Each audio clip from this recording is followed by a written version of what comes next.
मुझे कखड़न ते वरी महर वसण वारिया। मुझे कखड़न ते वरी महर वसण वारिया।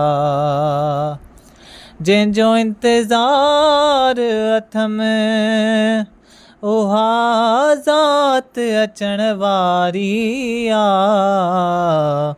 मुंहिंजे कखड़न ते वरी महर वसण वारी आ।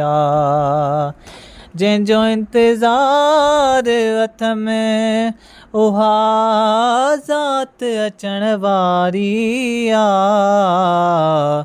मुंहिंजे कखड़न ते वरी महर वसण वारी आ। मुंहिंजे महबूब जी तशरीफ़ परे खां पधरी। मुंहिंजे महबूब जी तशरीफ़ परे खां पधरी। मां सुञाणा थो सफ़ा लाड सजण वारी आ। मुंहिंजे कखड़न ते वरी महर वसण वारी आ। मुंहिंजे कखड़न ते वरी महर वसण वारी आ। जंहिंजो इंतज़ार हथ में उहा ज़ात अचण वारी आ। मुंहिंजे कखड़न ते वरी महर वसण वारी आ। सॾ मुबारक आ महेसर खे चयो मान थियो।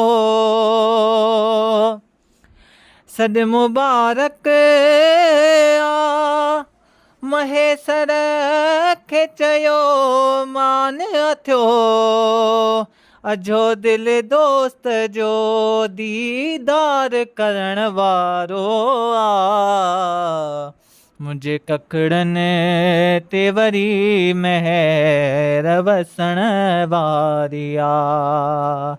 मुंहिंजे कखड़न ते वरी महर वसण वारी आ।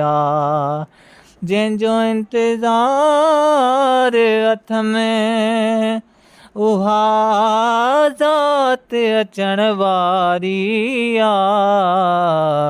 मुंहिंजे कखड़न ते वरी महर वसण वारी आ।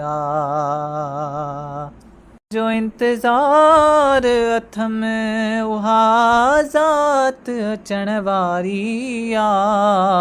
मुंहिंजे कखड़न ते वरी महर वसण वारी आ।